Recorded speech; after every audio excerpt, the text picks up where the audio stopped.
For now, the last speaker for the day is Sinobia Kenny. Sinobia has 20 years of experience as a teacher, teaching and learning consultants of mathematics in both primary and secondary schools. And she is currently a lecturer and a senior program coordinator at AIMSEC. Let's give her a round of applause. Thank you. Hi, good afternoon, everyone. My name is Sinobia, and I work for AIMSEC, which is the African Institute of Mathematical Sciences, and I work for the Schools Enrichment Center.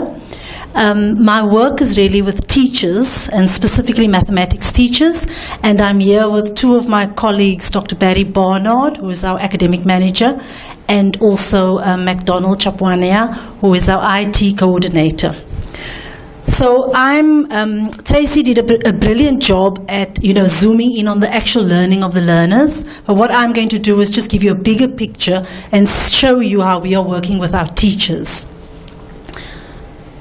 So I'll start with a couple of facts that there are 1 in 7 people in the world are African.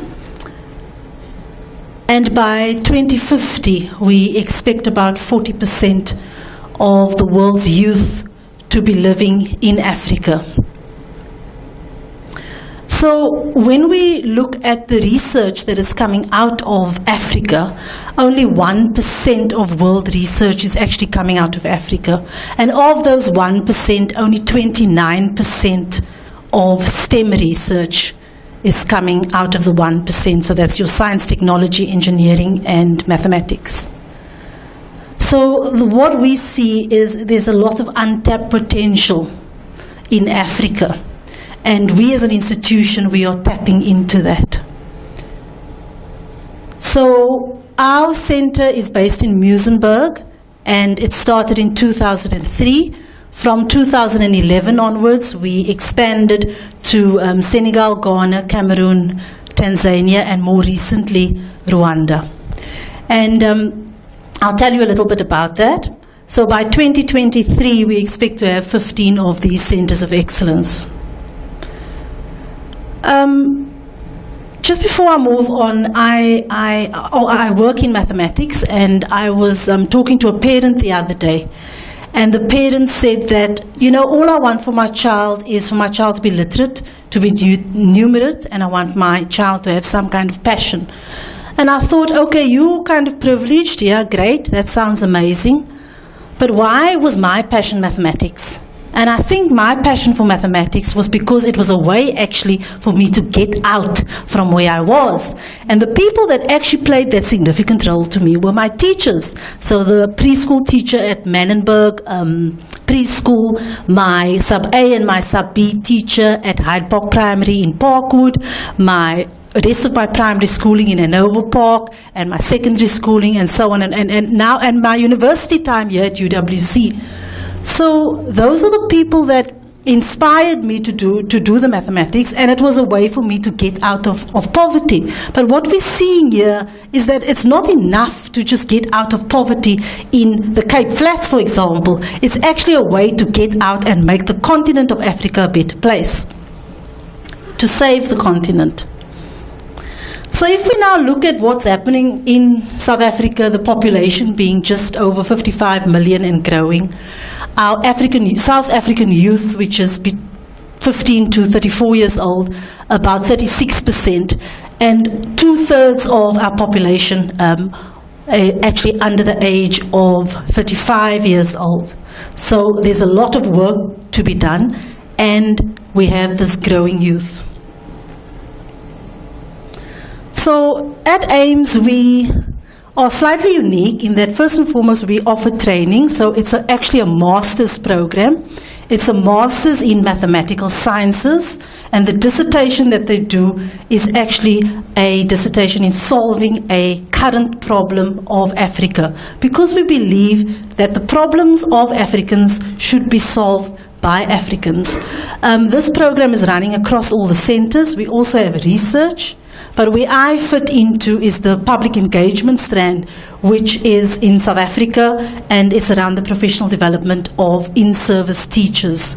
So why have we chosen in-service teachers? Because The universities are dealing with pre-service, and we see that in the Western Cape, for example, about 50% of teachers or more are over the age of 40, and we're not sure what kind of support that they are getting.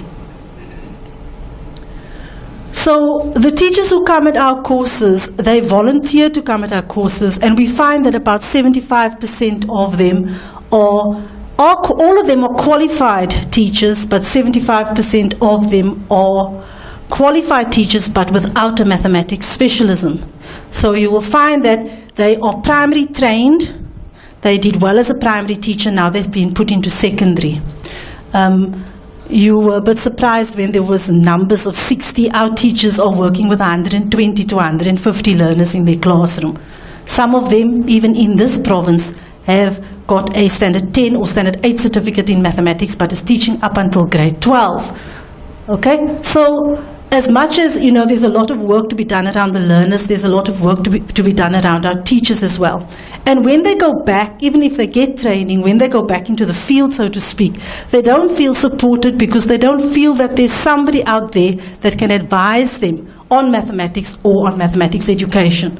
So I've put this slide in here just to kind of show you a kind of bridging course between a diploma and a university accredited qualification. Currently, according to the Department of Higher Education and Training, there's about just under 80,000 teachers that need that. The next qualification, 202,000.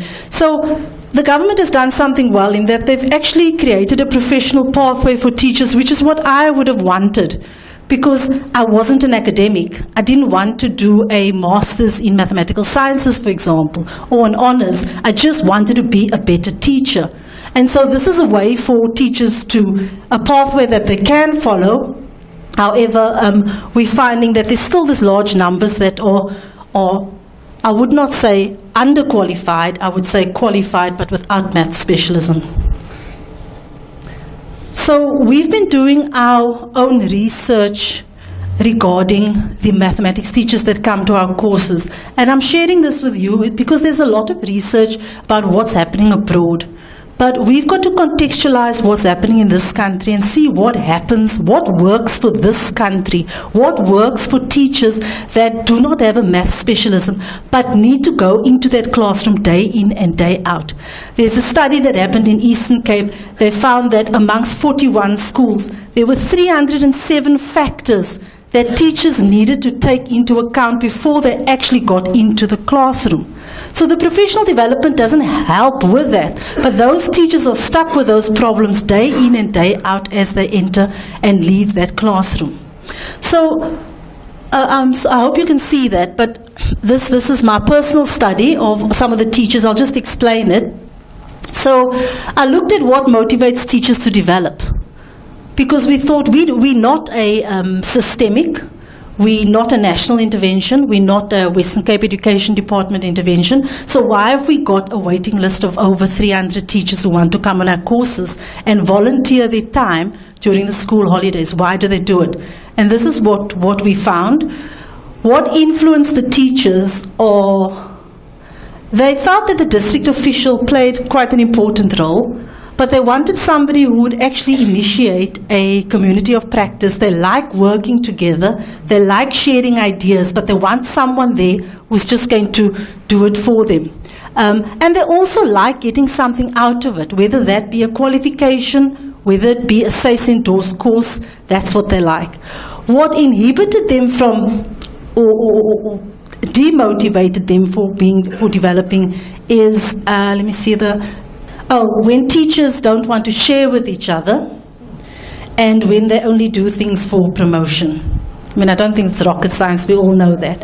And then the sustainability of, wanting to be motivated to develop yourself was around obtaining teaching and learning strategies, getting resources, and also having a mentor, so somebody who took them under their wings. And Tracy, in the same way that, the learners like the formative feedback, the teachers also like that formative feedback. In other words, they don't want to be told what they're good at or what they're bad at. They want to be told how they can actually improve, how they can develop. So after we knew what the teachers what motivated the teachers, we then asked the teachers, what do you then envisage as success criteria for a professional development course? And what we found was they grouped it into 3 areas: personal, professional, and developing communities. And the bit that I find quite interesting is that this bit on learning, though there was a lot around reflective practice, there's a bit here about learning, and that's all about their relationship with the self. So there were personal things. They went on professional development courses not only to change their practice, but also to learn things about themselves.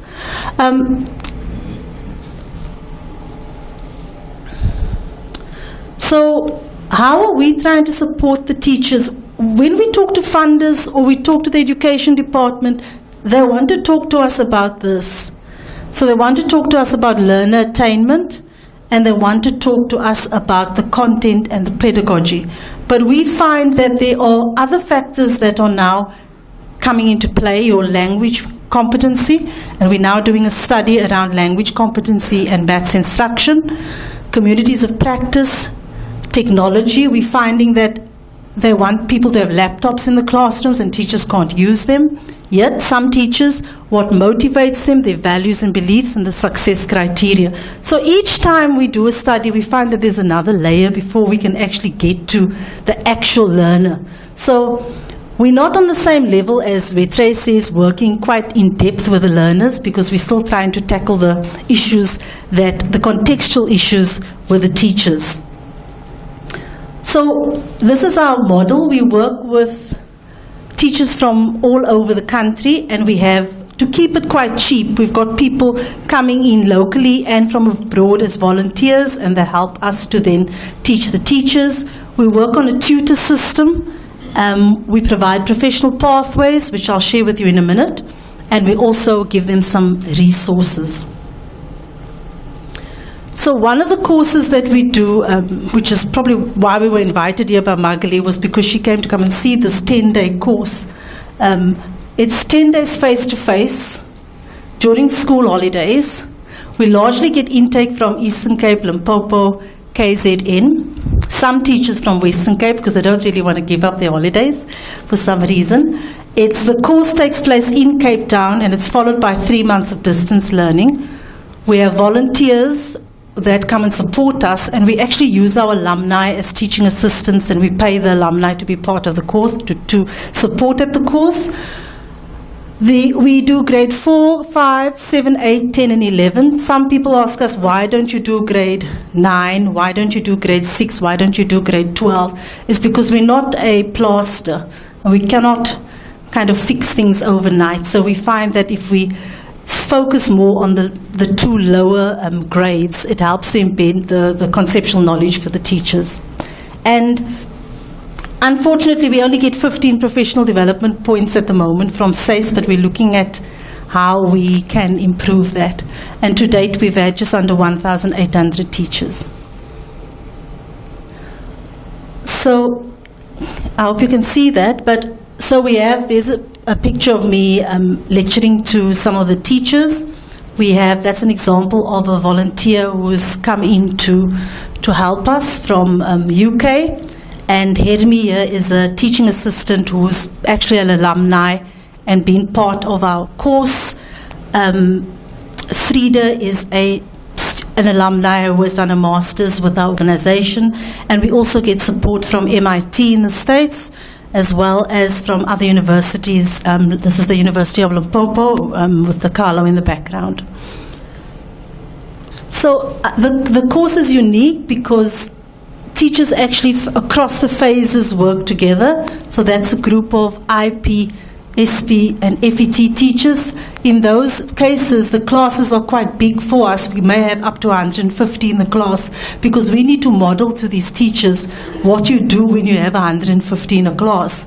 There's no point talking about, quite a Western approach, which is, you need to have group work, if group work is actually being used as a survival skill in the classroom and not as a teaching and learning strategy, which is what Western papers propose us to do.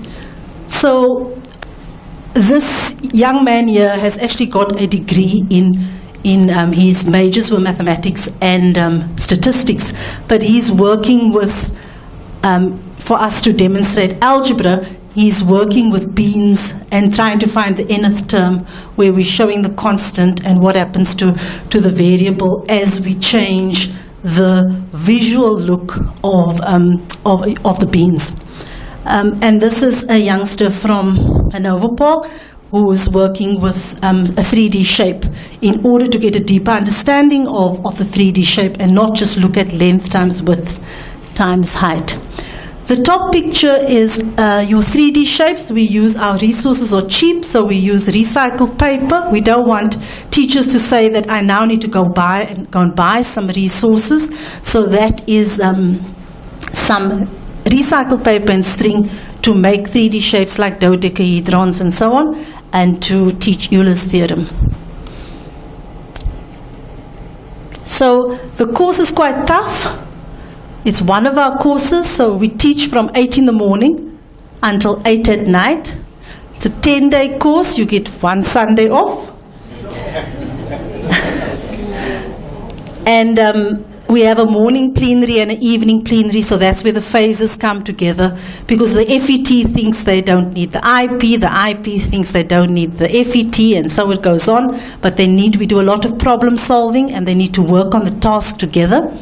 And in between that, we have 4 lessons. I can't see that myself. There is a test at the end of the course and assignments, which is around reflective practice and reflective learning. We, in the past, focused a lot on reflective practice, but we found that with reflective practice, the teachers still didn't take responsibility. They still didn't feel that it was up to them to change something. It was almost as if they were saying reflective practice and not my reflective practice. And so in a way, we've changed the language to reflective learning. And we're also focusing more on the teacher's learning, because these people are enthusiastic to come to the course. They may know the content of the CAPS document, but they do not understand conceptual development of mathematics, and that is what they struggle with. So we also give, through journaling, we also give developmental feedback, which you may know better as formative feedback, because they want you to tell them not what they're doing wrong. They know what they're doing wrong in some cases, but they want to know what they must do to make it better. And that is how all our assignments are designed.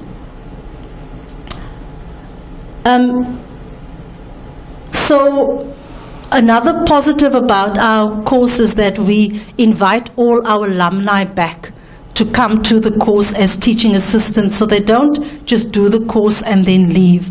They come back as teaching assistants, as co-lecturers, associate lecturers, and then as full-time lecturers. And there are examples of some of the lecturers, the teachers that have decided to come back. Sagri already had won the Teacher Award of the Year. She had already had a master's in maths education, but she still decided to join up with teachers who had no specialism in mathematics to come and do our course and then lecture on our course. Z's a curriculum advisor, Pumi is a principal, and Stephen is still in classroom practice, still coming to teach on our courses since 2008. Something else that we're finding interesting is that the alumni are forming their own communities of practice. I'd like us to take credit for that and say that we've set it up. Yes, we started off with WhatsApp groups. They're actually getting bigger phones now so that they can read their assignments on the phone and they don't need a PC or a laptop. And they're setting up communities of practice. And so one of the things they do is they then send their assignments around. They shouldn't be doing this, but they send their assignments around in that little WhatsApp group. And each teacher then formatively assesses or peer assesses that teacher's work. And I was wondering why by the time they send it to me, do they actually pass the assignment, because the assignment is quite tough. But it's because they've sent it around, the power of peer assessing, and then send it back to us. And at the moment, this is one case where we have an alumnus who has set up 30 schools in 2 districts that are now working together. And so the question now is, what do they actually work on? Because the teachers who come to our course don't have the mathematics experts out in the field. So we've put together a book which is, it's not a textbook, it's not for learners, it's for teachers, and it's where you don't have an expert present. It's a very different approach, and it's quite hard for the teachers because they want someone like me to stand in front and to tell them what to do. And then they want to go out and do as I tell them to do, and when it doesn't work, they want to say it's Sinobia's fault. Yeah? So this book is designed in a way where you work with your peers around a table, all the resources are given to you, and you then try it out with your learners, so you develop yourselves professionally. And it's a great resource to have in your department, especially as a head of department, when you want to do something to improve your teachers, but you don't know what to do. And you want to do it in a safe way with safe material that doesn't identify in the department who actually doesn't know the content of the mathematics. There's also a teaching strategy which goes with each of these. So it's not just about content, you then try out whichever teaching strategy is identified. The book was written by teachers, contextualized by teachers, and those who wrote the book were not given any money, so it's actually purchased quite cheaply, just over 100 Rand a book. So we've now published the book published for senior phase, but we need we've got all the chapters written for IP and for FET, but the publishers want us to sell about 750 books before they continue. We've had some success. When UNESCO recognizes the work you do, you kind of say, okay, thank you, we must be doing something good. And just to end off, there are some contact details if you'd like us to, for example, if you'd like to come to the course, that's great. If you don't want to come to the course and you want us to work with a group of teachers or lead teachers or heads of department, just to show them and initiate how the book actually works so that you can then get on with it and develop yourselves without having someone there in a monitoring capacity. Okay, thank you.